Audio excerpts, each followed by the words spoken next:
சிந்திப்பவர்கள் இவர்கள். இந்தியாவை மாற்றும் எண்ண முடியவர்களும் இவர்களே. விவேகானந்தர் அழைத்த அத்துணை நபர்களும் இவர்களே. இந்த உலகமே திரும்பி பார்க்கும் இவர்களை நாங்கள்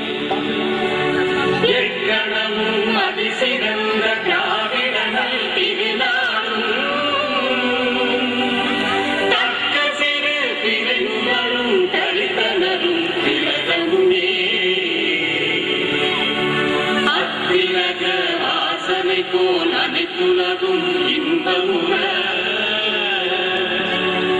எத்திசையும் புகழ் மணக்க இருந்த பெரும் தமிழனங்கே